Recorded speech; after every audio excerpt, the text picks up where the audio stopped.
everyone believes ya. What's that like? I'm so sick of running as fast as I can, wondering if I'd get there quicker if I was a man. And I'm so sick of them coming at me again, 'cause if I was a man, then I'd be the man. I'd be the man. I'd be the man. You got me misunderstood, but at least I look this good. We can. Happy Halloween! This is modern feminism calling. I expect to run. Halo semuanya, perkenalkan nama aku Adelia Putri. Aku merupakan mahasiswi Prodi Pendidikan Sosiologi angkatan 2023 Fakultas Ilmu Sosial Universitas Negeri Jakarta. Pada kali ini aku akan membahas mengenai isu atau kasus tentang sosial dan budaya di Indonesia. Nah, teman-teman pernah dengar gak sih kata-kata yang kayak buat apa sih perempuan belajar pendidikan atau berpendidikan, toh ujung-ujungnya akan di dapur juga. Pasti teman-teman pernah mendengar kata-kata seperti itu. Nah, itu adalah sebuah masalah besar atau kompleks di Indonesia mengenai kesetaraan gender.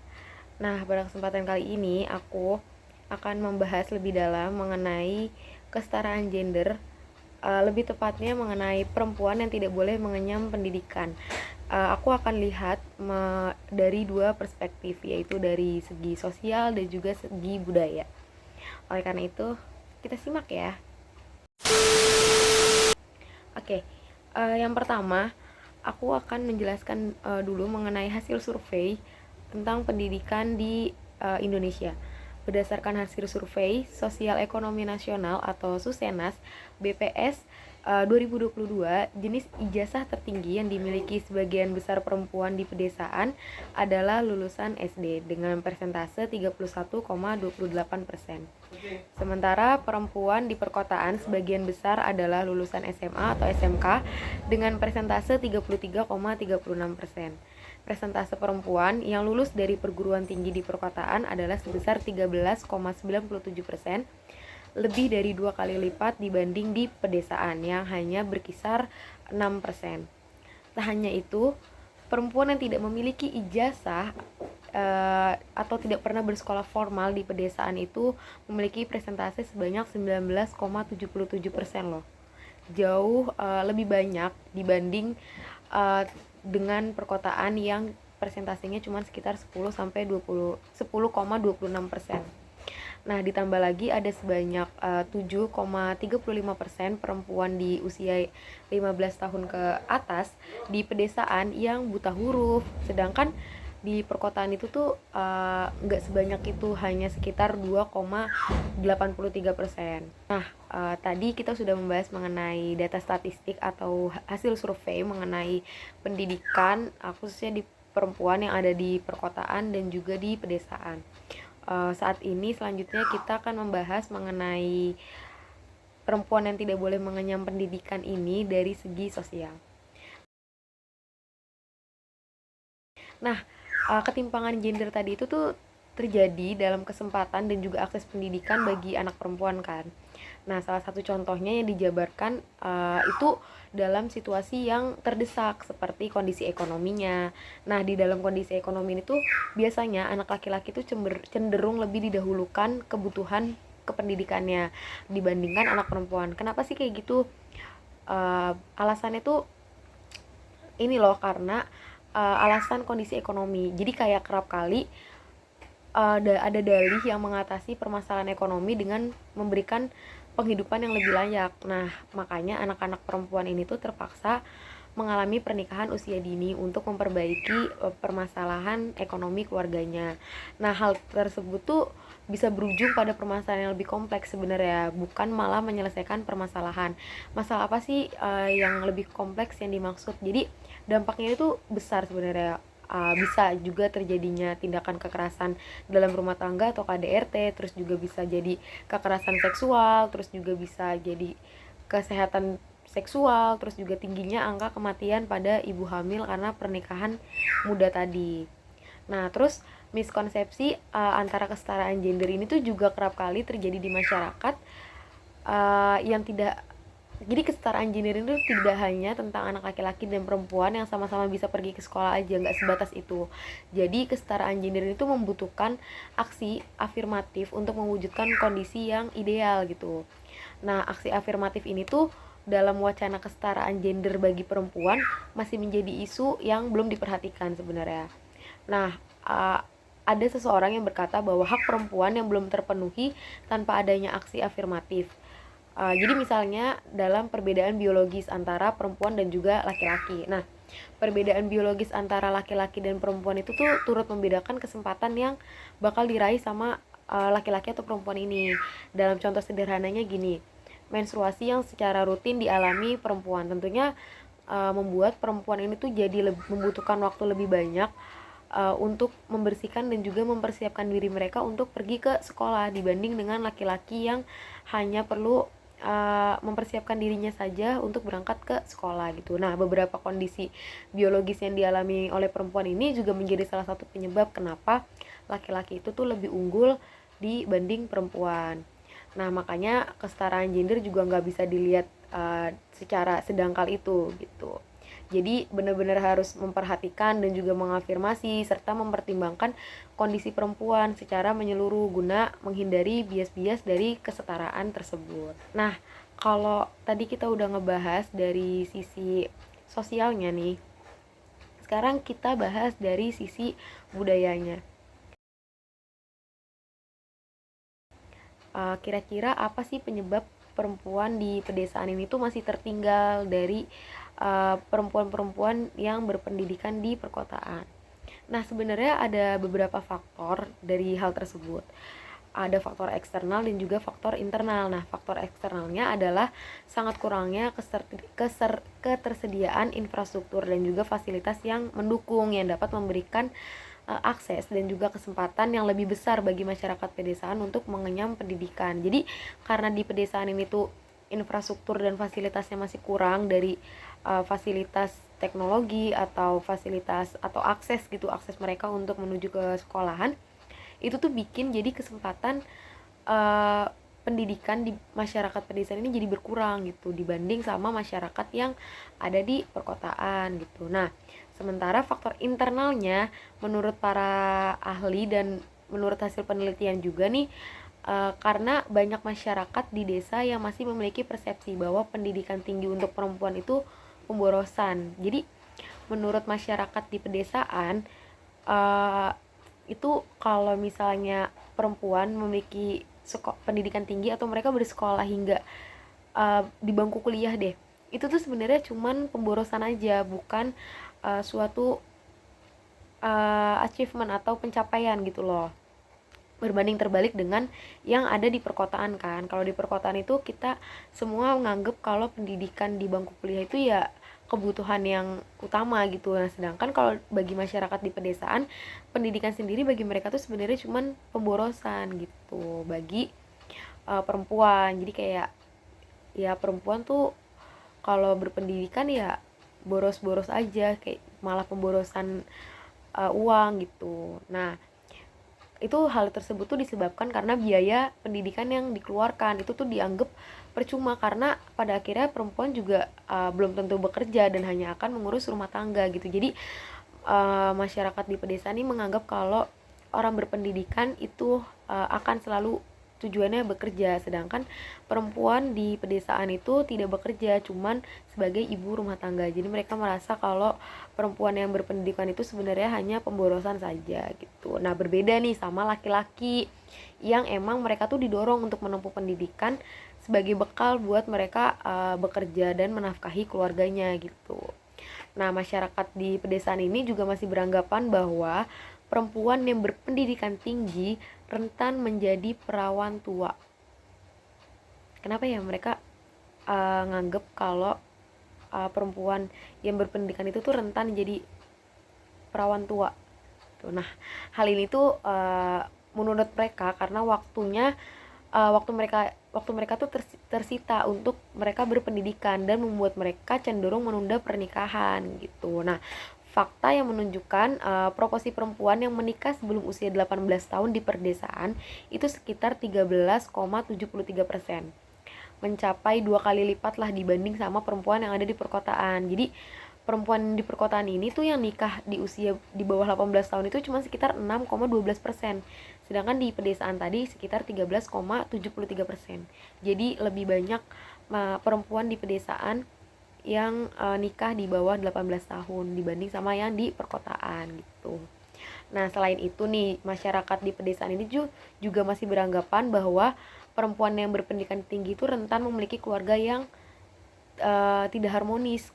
Nah, itu tuh disebabkan karena mereka tuh jadi sibuk bekerja dan jadinya kayak nggak deket gitu sama keluarganya, jadi kayak nggak ngurusin anaknya segala macam karena mereka disibukkan dengan dunia pekerjaannya gitu.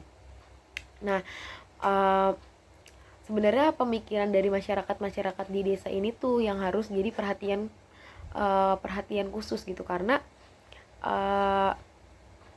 pemikiran mereka ini sebenarnya harus kita pecahkan bersama-sama, buat kita arahkan mereka agar lebih terbuka untuk meningkatkan kesejahteraan dan juga kualitas hidup mereka sendiri dengan melalui pendidikan gitu. Nah, umumnya nih mereka ini tuh masih belum sadar gitu kalau pendidikan yang lebih tinggi ini itu tuh memberikan dampak dan juga perubahan untuk kesejahteraan masyarakat di pedesaan tersebut dan juga generasi anak cucu mereka.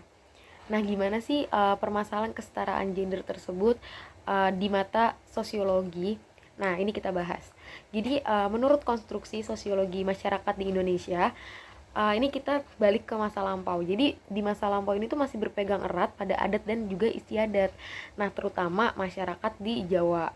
Nah, menurut kultur yang turun-menurun diwariskan, perempuan Jawa itu tuh nggak diperbolehkan untuk sekolah ataupun bekerja di luar rumah, apalagi menduduki jabatan di masyarakat. Kenapa hal tersebut bisa terjadi? Menurut mereka hal tersebut tuh disebabkan karena perspektif masyarakat bahwa perempuan itu memiliki derajat di bawah laki-laki. Tak hanya itu, perempuan Jawa juga menjalani berbagai tradisi gitu deh. Contohnya tuh tradisi pingitan ya. Nah, tradisi pingitan itu kan kayak tradisi yang mengharuskan mereka untuk berdiam diri di rumah sampai ada seseorang yang melamar mereka. Nah, sebenarnya tuh dengan adanya tradisi tersebut dan tradisi-tradisi lainnya itu tuh bisa membebani dan menghambat para perempuan Indonesia tuh untuk mencapai apa yang mereka inginkan gitu. Terus bagi masyarakat Jawa nih, perempuan itu memiliki peran penting dalam mempertahankan kearifan lokal suatu masyarakat. Nah, apa sih maksudnya? Jadi perempuan ini tuh memiliki peran sentral dalam menjalankan kearifan lokal. Nah, dengan adanya pernikahan dan menghasilkan keturunan, itu tuh merupakan cara masyarakat di pedesaan ini tuh mempertahankan kearifan lokal yang berlangsung agar tidak tergerus zaman. Nah, sosialisasi yang dilakukan oleh perempuan di lingkungan tempat tinggal mereka itu tuh merupakan bentuk silaturahmi antar tetangga agar tidak terpecah belah serta mempertahankan kearifan lokal. Nah, rendahnya partisipasi perempuan di sektor publik nih, itu tuh juga dilihat dari contohnya bisa kita lihat di partisipasi perempuan di kursi pemerintahan gitu. Nah, kalau kita lihat di buku yang berjudul Budaya Patriarki dan Partisipasi Perempuan dalam Bidang Politik, itu tuh menyebutkan bahwa rendahnya partisipasi perempuan di ranah politik itu tuh terjadi karena beberapa faktor, yaitu marginalisasi perempuan di ranah publik, terus juga perempuan yang dianggap memiliki kompetensi politik yang rendah, terus rendahnya kesadaran akan pentingnya peran perempuan di ranah politik, di ranah masyarakat gitu, terus juga rendahnya tingkat pendidikan dan syarat sistem perekrutan anggota yang sulit dipenuhi gitu. Nah, hambatan ini tuh yang bikin mereka jadi sulit untuk menduduki jabatan di masyarakat gitu. Nah, sampai saat ini nih perempuan ini tuh sebenarnya udah diperbolehkan untuk bersekolah, bahkan sampai ke luar negeri, dan juga perempuan itu juga udah diberikan akses untuk menduduki posisi publik. Jadi akses yang tadinya terbatas untuk menduduki jabatan di publik dan juga akses pendidikan mereka terbatas.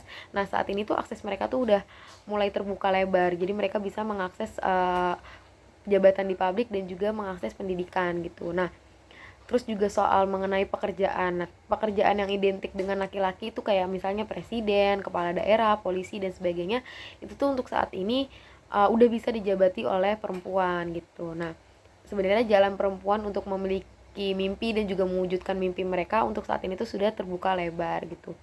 Tapi sekarang malah muncul permasalahan baru. Setelah para perempuan ini sudah memiliki akses, itu tuh perempuan jadi salah merefleksikan kebebasannya gitu, karena mereka udah ngerasa bebas nih, mereka tuh jadi suka salah tangkap. Jadi mereka justru malah berusaha menyaingi laki-laki dalam berbagai hal deh. Jadi terkadang dengan mereka menyaingi laki-laki itu tuh bikin mereka jadi menghilangkan kodrat mereka sebagai perempuan gitu. Nah, terus juga perlu digarisbawahi mengenai pada masa Kartini yang emansipasi wanita. Sebenarnya harus banget digarisbawahi bahwa emansipasi yang dimaksud oleh Kartini itu lebih kepada kerjasama dengan laki-laki sesuai dengan tanggung jawab tanpa adanya perbedaan gender dan juga strata sosial. Nah, sekali lagi ditekankan bahwa emansipasi yang dimaksud adalah kesetaraan gender pada perempuan, tak lantas membuat kodrat antara perempuan dan laki-laki menjadi sama.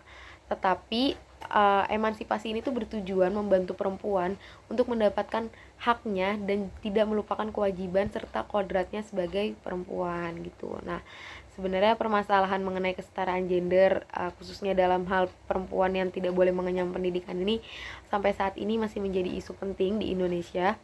Karena yaitu tadi dilihat dari sisi sosialnya dan juga dilihat dari sisi budayanya yang masih kental atau erat di Indonesia. Mungkin itu tadi penjelasan saya mengenai isu sosial dan budaya di Indonesia.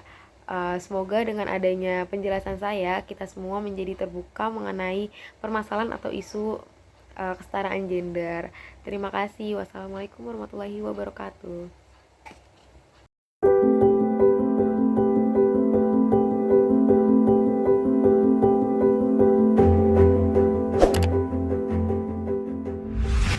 Catatan ini untuk para perempuan yang mengambil peran sebagai anak dan atau menantu, istri dan atau ibu, saudara dan atau ipar, tetangga dan warga negara yang berkarya, yang bekerja di luar rumah, memilih berdaya dengan sukarela sepenuh hatinya.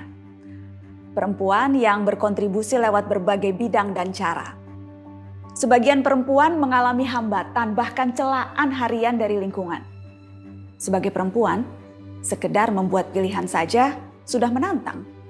Kita kerap didera perasaan bersalah walau memiliki tujuan mulia. Tidak sedikit perempuan yang cemas dengan kemampuannya sendiri. Tidak jarang malah menganggap rendah dirinya sendiri. Tidak heran, karena penelitian menunjukkan sukses berkorelasi positif untuk laki-laki, namun kerap membawa konsekuensi negatif bagi perempuan. Menjadi sukses dan disukai bukan hal biasa untuk perempuan, justru kerap bertolak belakang. Kenyataan di sekeliling menunjukkan, terkadang ambisi yang kita miliki dianggap bertentangan dengan tradisi. Pekerja perempuan yang mengupayakan posisi dianggap hanya memikirkan diri sendiri. Mereka yang berani unjuk diri seringkali justru dihindari. Bahkan saat sudah berhasil pun, walau sukses membawa manfaat bagi orang banyak pun, cibiran masih mungkin datang. Menjadi berhasil bagi seorang perempuan bisa saja memicu hal negatif. Dianggap begini, dinilai begitu, ditakar macam-macam. Banyak yang harus diperbaiki.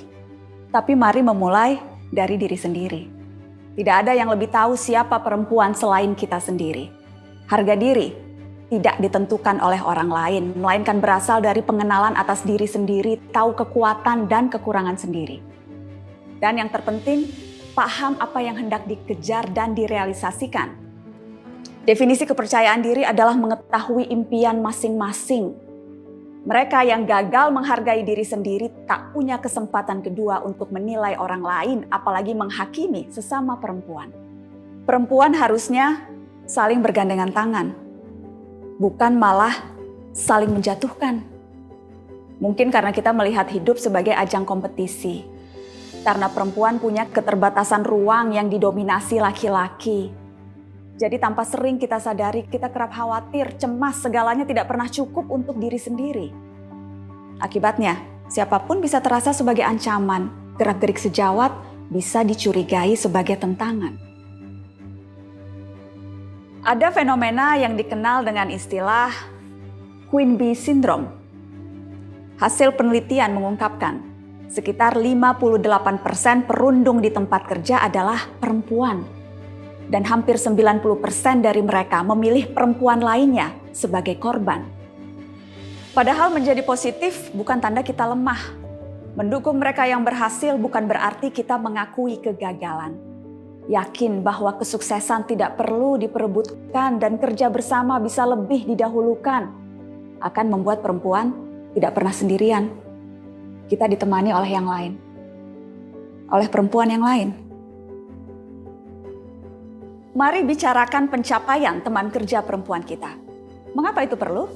Karena jika laki-laki dipromosikan karena potensinya, perempuan hanya berdasar performa yang sudah dibuktikannya.